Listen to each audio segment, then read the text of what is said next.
এই প্রচণ্ড গরমের সময় আমরা প্রত্যেকেই শীতল জলে স্নান করে নিজেদেরকে ঠান্ডা করি। ভগবানেরও তো এই সময় স্নান করতে ইচ্ছে হয়, আর ভগবানের এই স্নান পর্বকে কাটাতে উড়ে মুখে ডুবে যাচ্ছে। আমার জায়গায় দাঁড়ালে করলে এই তো হবে। তো কি করবো, এখানেই করতে হবে।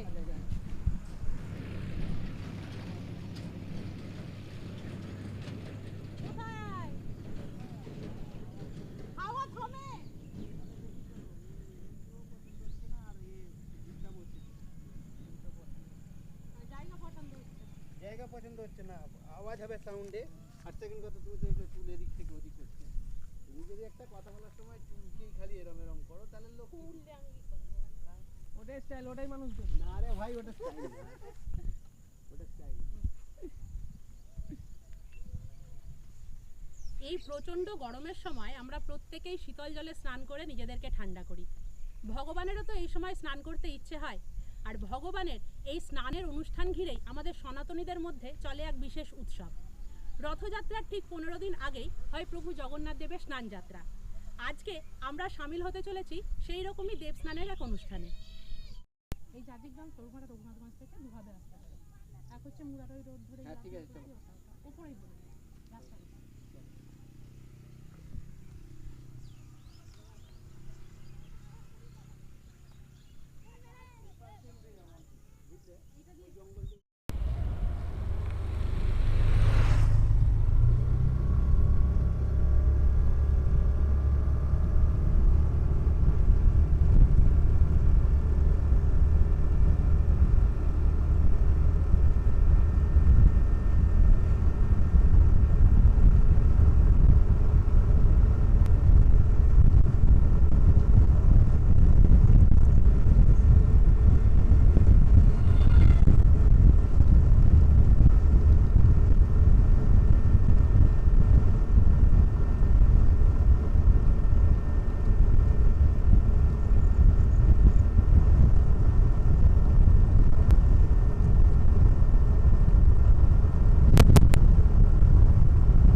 আর এই হচ্ছে এখানকার জগন্নাথের মাসির বাড়ি, যেটা অনেকে এখানে গুন্ডিচা মন্দিরও বলে থাকেন। আর আমরা এক্ষুনি এলাম এই রুট ধরে, এটা হচ্ছে বংশবাটির রুট। যদি এদিক দিয়ে আসেন তাও আসতে পারেন, তবে এই পাইকর হয়ে এলে আপনাকে একটু বেশি ঘুরে আসতে হবে। আমার মতে বলে NH-12 ধরে আপনি বংশবাটি হয়ে সোজা এই গুন্ডিচা মন্দির হয়ে ঢুকুন জাজিগ্রামে, ওটাই সব থেকে আপনার জন্য ভালো হবে।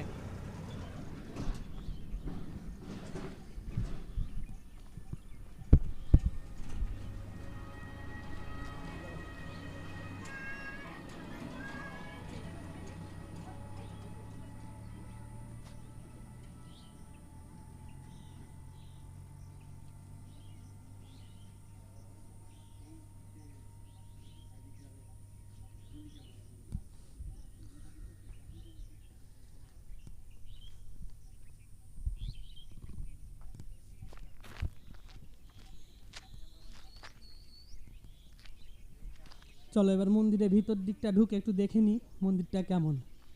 বাহ, খুব সুন্দর মন্দির। ঠিক মায়াপুরের যেরকম ওপরে গম্বুজটা করে রাখা আছে, ঠিক একই রকম করে ওই রকমই গম্বুজ, খুব সুন্দর লাগছে দেখতে। আর এই হচ্ছে সেই রথের সময়তে এই রথটাই বেরোবে। আর বেশি দিন বাকি নাই, 27 তারিখে আমাদের রথযাত্রা। আসলে রথযাত্রাটা পড়ছে 26 তারিখেই, কিন্তু যেহেতু সূর্য পাচ্ছে না, তো ওই জন্য এই রথযাত্রাটা 27 তারিখে আয়োজন করা হয়েছে, বা 27 তারিখে পালন করা হবে। এই দেখো, এই হচ্ছে মাসির বাড়ি জগন্নাথের। এখানেই জগন্নাথ, প্রভু জগন্নাথ এসে 7 দিন থাকেন।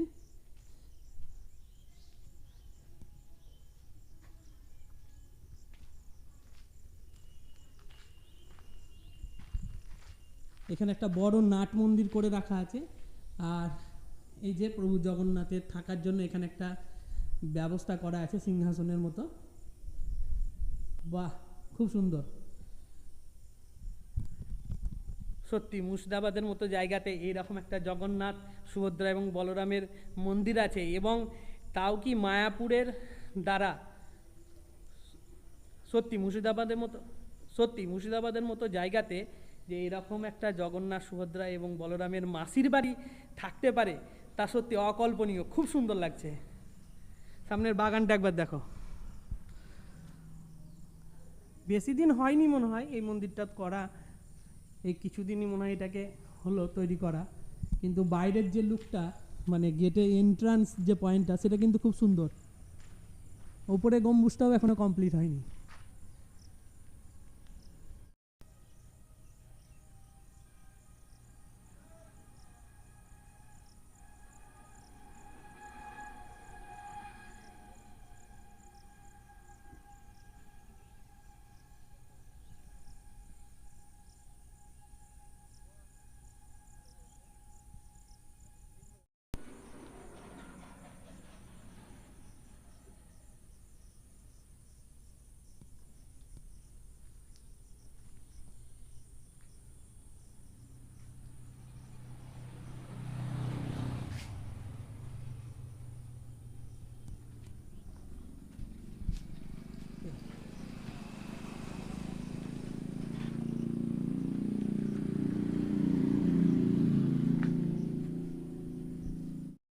ঠিক আছে।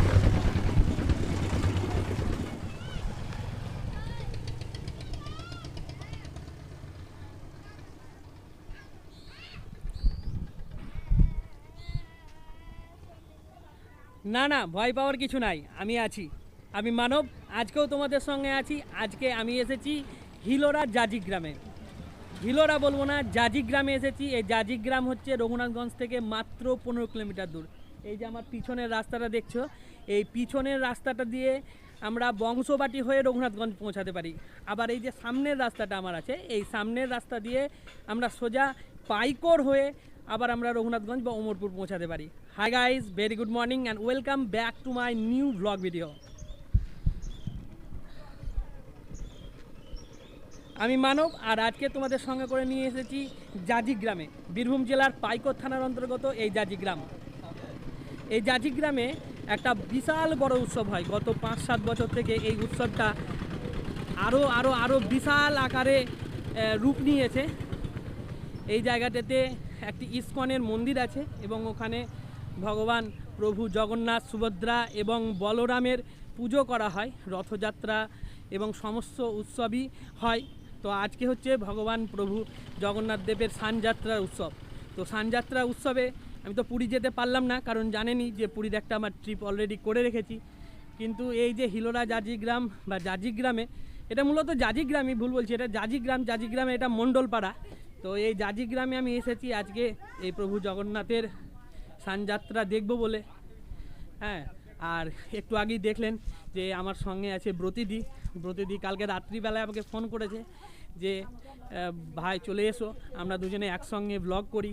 তো আমি আর মানা করতে পারলাম না, এবং এটা সত্যি আমার মানে নতুন একটা ক্রিয়েটারের পক্ষে একটা বিশাল বড় মানে সুযোগ, যে এত বড় ইউটিউবার আমাকে সুযোগ দিয়েছে। সত্যি মানে এ যেন স্বপ্নের অতীত, এই যেন কল্পনার অতীত। তো এই জন্যই আসলে চলে এলাম এই হিলোরাতে। তো এই জন্যই চলে এলাম এই জাজিক গ্রামে। এই জাজিক গ্রামে বংশবাটি হয়ে যখনই ঢুকছি, তখনই প্রথম যে আমাদের মন্দিরটা, সেই মন্দিরটা হলো গুন্ডিচা মন্দির, যেটা আমাদের চোখে পড়লো। খুব সুন্দর, পুরোটা একেবারে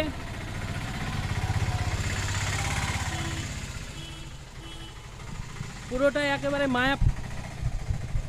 ওরে, এই পুরোটা একেবারে মায়াপুরের মতো দেখতে, মানে মন্দিরটাকে দেখতে গম্বুজ ফম্বুজ সব মায়াপুরের মতো করে রেখেছে। খুব সুন্দর। এবং এখানে এসে যা দেখলাম, মহারাজদের মানে যেরকম সাজ পোশাক হওয়া দরকার সেরকমই কিন্তু এখানে 2-3টে মহারাজ ঘুরেও বেড়াচ্ছে। ফলে এই জায়গাটায় তোমরা আসতে পারো। বলছে বিশাল ভিড় হয় সানযাত্রাতে, সানযাত্রার পরে রথযাত্রার সময়তেও কিন্তু বিশাল ভিড় হয়।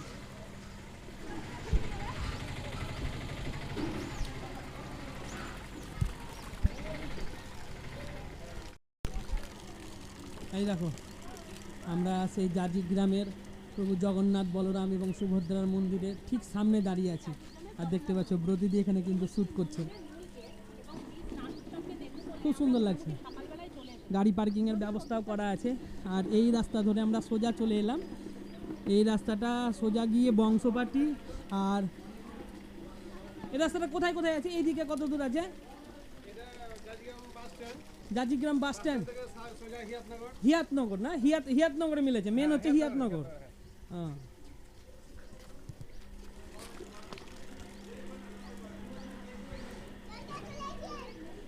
এই দেখো এই হচ্ছে প্রভু জগন্নাথ, সুভদ্রা, বলরামের মন্দির।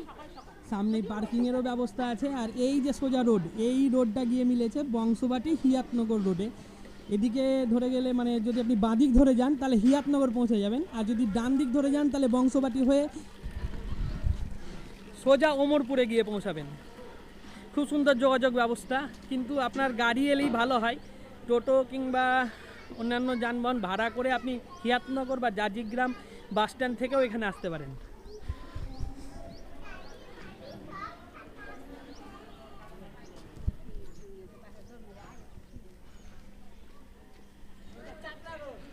হ্যাঁ, চাতরা রোডটার নাম চাতরা, ঠিক আছে।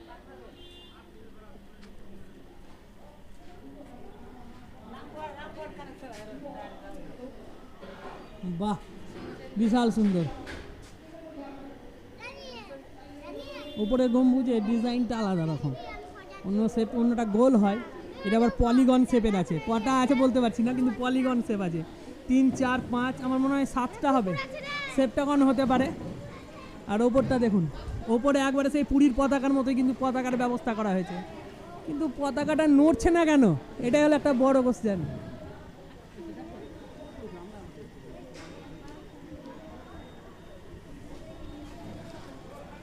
এই হচ্ছে আমাদের মন্দির। মন্দির দিয়ে ঢুকেই দুটো ঘর দেখতে পাচ্ছি, একটা এই দিকে একটা এই দিকে। এগুলো সব মনে হয় মহারাজের থাকার ঘর। আর এই সামনে হচ্ছে রান্নাঘর বা রন্ধনশালা। আর এই হচ্ছে প্রভু জগন্নাথ দেবের মন্দিরের ঠিক এন্ট্রান্স।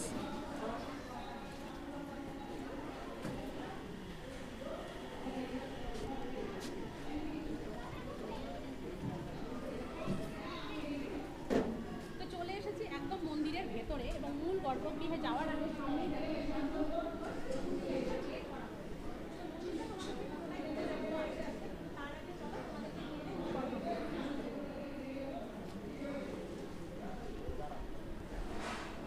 জয় জগন্নাথ। ও, এদিকে আবার জগন্নাথের সমস্ত জিনিসপত্র বিক্রিরও ব্যবস্থা আছে, অনেক কিছু জিনিস আছে। এটা মায়াপুরের আদলেই তৈরি নাকি? মায়াপুরের আদলে তৈরি। আর এখানে প্রভুপাদের গীতাগুলো পাওয়া যায়, ভগবত গীতা প্রভুপাদেরই পাওয়া যায়। এই মায়াপুরে প্রত্যেক জায়গা থেকে জগন্নাথ, সুভদ্রা, বলরামেরই পুজো হয় নাকি? জায়গায় জায়গায় সব সিস্টেম করা আছে। অন্য কিছু পুজো হয় অন্য অন্য ঠাকুরের? অন্য রাধাকৃষ্ণ, গৌর নিতাই হয়। হ্যাঁ, মানে যে কোনো মন্দিরকে আমরা ইসকনের সঙ্গে অ্যাড করতে পারি নাকি? হ্যাঁ, যে কোনো মন্দির। ইসকনের সঙ্গে আমরা অ্যাড করতে পারি। আপনাদের কত বছর হলো ইসকনের সঙ্গে অ্যাড করা? আমাদের হয়ে গেল মোটামুটি 20-25 বছর। 20-25 বছর। এই মন্দিরটার ব্যাপারে একটু কিছু আমাকে জানান একটু, আমি নতুন। এই মন্দিরটা আগে অনেক ছোট মন্দির ছিল, মাটির মন্দির ছিল। তো আমাদের মুকুন্দ প্রেমময় প্রভু সেই মন্দিরটা আমাদের গৌরাঙ্গ প্রেমময় মহারাজ ইস্কনের যে মহারাজ, ওনার হাতে সমর্পণ করে। উনি তখন এই মন্দিরটা প্রতিষ্ঠা করেন। উনি এসে গৌরাঙ্গ প্রেমময় মহারাজ এই মন্দিরটা এসে তখন প্রতিষ্ঠা করে তখন আস্তে আস্তে মন্দিরটা জাঁকজমক ঘটেছিল। এখন সানযাত্রা, রথযাত্রা, উল্টো রথ সব কিছুই হয়। সব কিছু। আর এই পতাকাটা দেখলাম, যেটা পতাকাটা কি পাল্টানো হয় না ওটা ফিক্সড পতাকা? ফিক্স কথা। ওটা ফিক্সড পতাকা না? পাল্টানো। আর মায়াপুরে যে এভাবে আরতি হয় সকাল সন্ধ্যে, হ্যাঁ, সব হয়। একবার ওই রকম। 4:30 মঙ্গল আরতি হয়, দুপুরে ভোগ আরতি হয়, 4টার সময় মন্দির খোলা হয়, 4টার সময় মন্দির বন্ধ হয়ে যায়, আবার 4টার সময় খোলা হয়, আবার সেই রাত্রি 8টার দিকে মন্দির বন্ধ হয়ে যায়। এইভাবে নিত্য সেবা হয়। আর এখানে মানে ওই রথযাত্রা ছাড়া অন্য কি বড় উৎসব হয়? এখানে সবথেকে বড় ফেস্টিভ্যাল সানযাত্রা, রথে সানযাত্রা ও রথযাত্রা। আর অন্যান্য উৎসবগুলো যেগুলো অন্যান্য হয় অনুষ্ঠান ছোটোখাটো, ছোটোখাটো হয়, এটাই সব থেকে বড় এটা উৎসব। সব থেকে বড়। গোটা অলরাউন্ডার হ্যাঁ এই মন্দির। তাহলে এখানে কি ট্রাস্ট বা কমিটি আছে নাকি অন্যভাবে? হ্যাঁ, এই ইসকনের আন্ডারে। স্কনই সব দেখাশোনা করে, হ্যাঁ, স্কনই দেখাশোনা করে, হ্যাঁ, ইসকনে। টাকা ইসকন নাম পয়সা হতো। যেগুলো দরকার সব কিছু স্কন দেয়। হ্যাঁ, ইসকন নাম হতো। আর এখানে ভোগ প্রসাদের কি ব্যবস্থা আছে আপনাদের এখানে? প্রসাদের ব্যবস্থা আছে এখানে, কুপন সিস্টেম নাই। যিনি এখানে মহারাজ আছে, প্রেসিডেন্ট আছে, ওনার সঙ্গে আলোচনা করে প্রসাদের ব্যবস্থা করে। আলাদা করে কোনো কুপন নেই, ফ্রি অফ কস্ট। ঠিক আছে।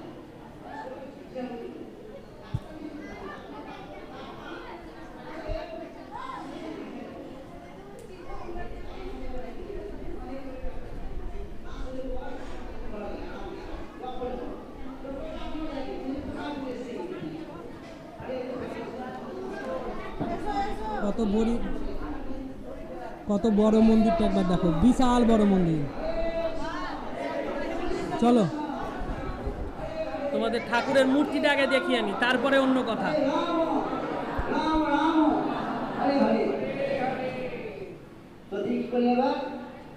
তিনি ছিলেন গণেশ শব্দ, তিনি কে বলছিলেন গণেশ, গণেশ পরব্রহ্ম নাই, গণেশ রূপ হবে দেখতে এটা। তো জগন্নাথ মন্দিরের সিংহটায় গিয়ে তিনি পার্বতী দর্শন করলেন। ঘটনা প্রকাশে ছিল জগন্নাথের সানযাত্রা। হ্যাঁ, জগন্নাথ বললেন সুভদ্রা মহারাজকে অভিষেক জন্য স্নান মণ্ডপে আহ্বান করা হয়েছিল। অভিষেক চলছিল, পূজারী ভগবান শ্রীকৃষ্ণ সমস্তকে বলা গেল। সেখানে হাজার হাজার ভক্ত জয় জগন্নাথ কি, জয় জগন্নাথ কি, জয় জগন্নাথ কি। প্রভু দেবদেবরা এসছে, দেবদেবীরা এসছে, এসছে আজকে যে আসবে না মানে নাই। এখানে অভিষেক হবে এবং দেবদেব মানুষকে আসবে না, আসতেই পারে স্বাভাবিক। তো গণপতি ভক্ত ভগবানের গণেশ রূপে শ্রদ্ধাঞ্জলি চলে। এই দেখো, এই হচ্ছে প্রভু জগন্নাথ সুভদ্রা বলরামের মন্দির। আর মন্দিরের সামনেই হচ্ছে প্রভুপাদের স্ট্যাচু আছে।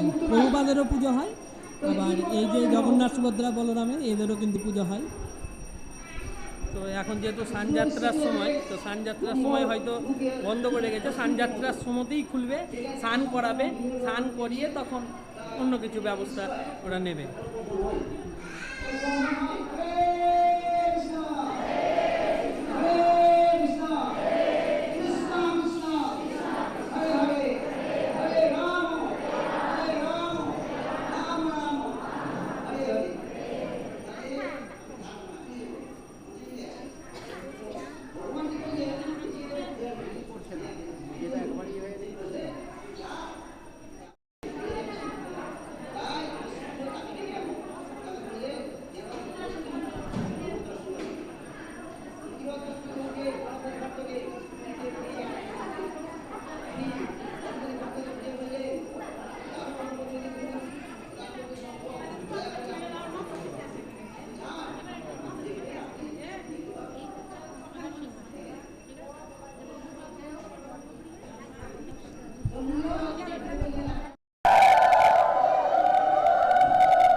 কি বড় মন্দির দেখো, ভেবেছিলাম এত বড় মন্দির হয়তো হবে না, কিন্তু এখানে এসে পুরো চমকে গেলাম। অনেক বড় মন্দির, অনেক বড় মন্দির, সত্যি অনেক মানুষজন আছে।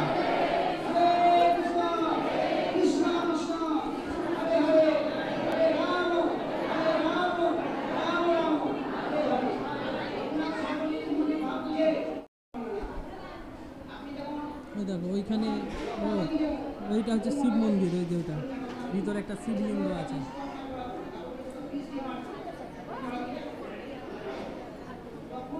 মানে একদিকে শিবলিঙ্গ, মানে জগন্নাথ, প্রভু জগন্নাথ মন্দিরের দিকে যদি মুখ করে দাঁড়ান তাহলে আপনার পিছন দিকে পড়বে প্রভুপাদের স্ট্যাচু, আর আপনার ডান দিকে পড়বে, যদি জগন্নাথ সুভদ্রা বলরামের মন্দিরের দিকে মুখ করে দাঁড়ান তাহলে আপনি দেখতে পাবেন যে সামনে আপনার জগন্নাথ আছে, আর আপনার ডান দিকে আছে শিব মন্দির, শিবলিঙ্গ, আর আপনার পিছনে আছে প্রভুপাদের স্ট্যাচু। এই প্রভুপাদের স্ট্যাচু কিন্তু মায়াপুরেও আছে। মায়াপুরে যেভাবে প্রভুপাদের স্ট্যাচু বা প্রভুপাদকে পূজিত হয়, প্রভুপাদ পূজিত হয়, সেইভাবে এখানেও কিন্তু পূজিত হন। বলছি মহারাজ, বলছি যে এই প্রভুপাদের স্ট্যাচুতে পুজো হয় তো আপনাদের নাকি? পুজো হয় প্রতিদিন পুজো এই প্রভুপাদ কি মানে ইসকনে মানে এস্টাবলিশ করেছিল? আনা হয়েছে না না, এই এই ইসকন মন্দিরটা কে তৈরি করেছিলেন? এই মুকুন্দ প্রেমময় প্রভু এখানে করেছিলেন। আর এই যে প্রভুপাদ মানে ইনি কে? ইনি হচ্ছেন ইসকনের প্রতিষ্ঠাতা আচার্য, ইসকনের প্রতিষ্ঠাতা, মেন প্রতিষ্ঠাতা। ইসকনের তো আপনাদের ইনি গুরুদেব নাকি? গুরুদেব, গুরুদেব ও ইনি হচ্ছে গুরুদেবের গুরুদেব। হ্যাঁ, মানে ইনি প্রধান গুরুদেব, প্রধান তাই তো? গুরুদেব, এইখানটাতে কি হয় আপনাদের? এখানে প্রসাদ পরিবেশন হয়, প্রসাদ বিতরণ হয়। ওখানে রান্না হয়। হুম, উনি যে মুকুন্দ প্রেমময় দাস এই মন্দিরের হ্যাঁ, বিভিন্ন জায়গা থেকে কালেকশন করে এসে মন্দির তৈরি করে, মন্দিরের কাজে লাগায়। এখন আপনাদের পুরো টাকা পয়সা কোথা থেকে আসে? এই যে মন্দির চালানো, গ্রামে গ্রামে ভিক্ষা করে আসে। গ্রামে গ্রামে ভিক্ষা, আর ইসকন থেকে কিছু সাহায্য হয়? নমস্কার। উনি হচ্ছেন প্রেসিডেন্ট মুকুন্দ প্রেমময় দাস।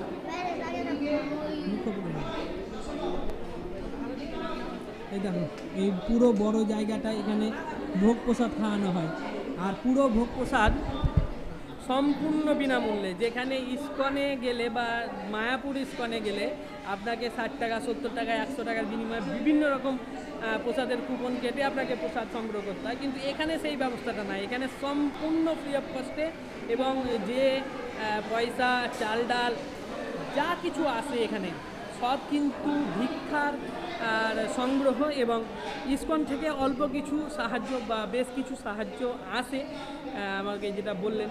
আর ওই এই দেখো এই হচ্ছে রন্ধনশালা।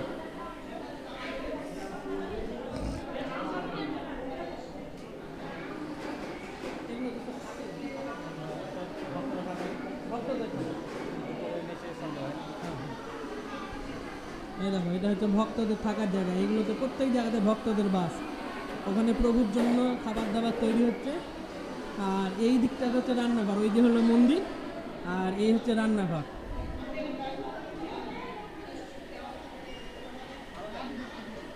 বাহ, বেশ বড়। না জুতো পরিনি, জুতো পরিনি, বিশাল বড়।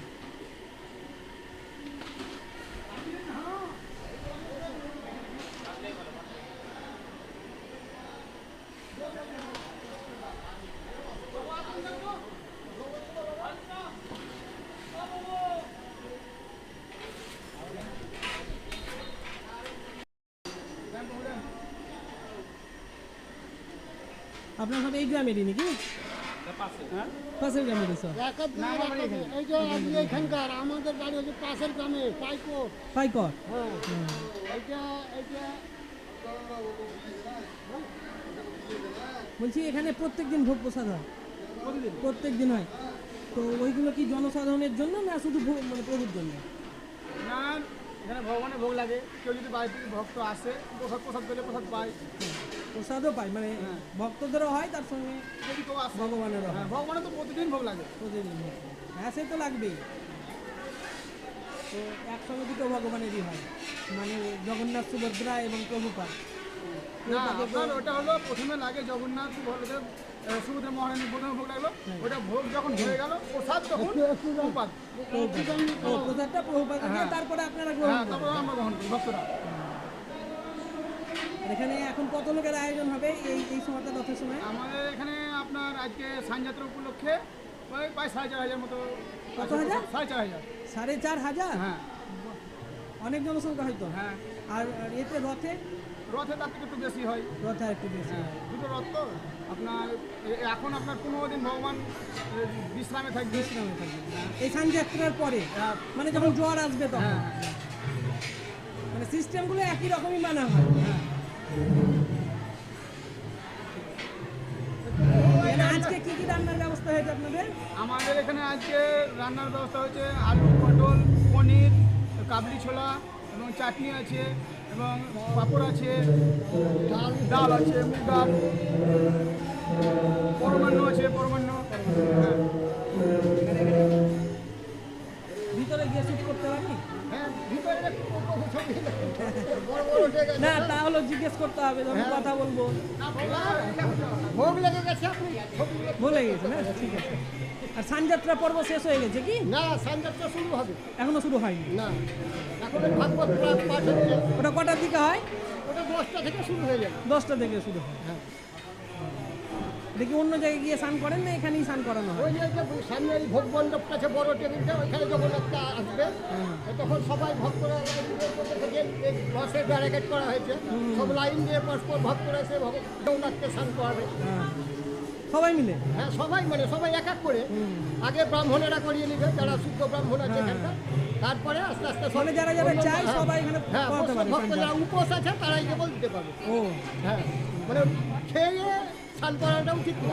উচিত হবে না। হ্যাঁ, সেটা যারা ঠিক উপোস আছে। থাকবে তারাই কেবল স্নানটা করানো। 100 চলো একটু রান্নাঘরের ভিতরে ঢুকে দেখি কীরকম কী ব্যবস্থা আছে।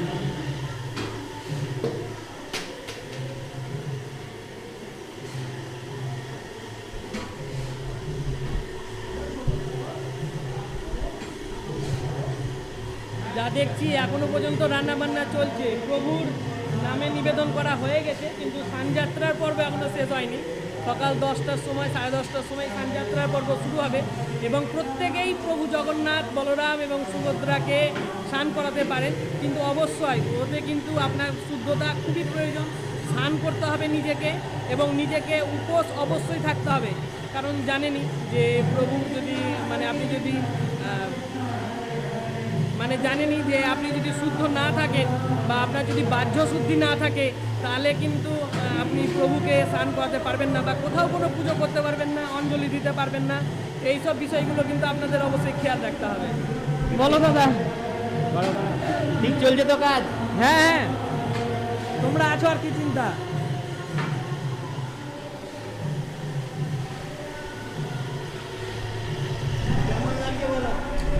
খুব সুন্দর লাগছে। আমি তো ওই জন্যই কাল রাত্রে বললাম যে আসো, তুমি তো জানতে না। না আমি এটা জানতাম না।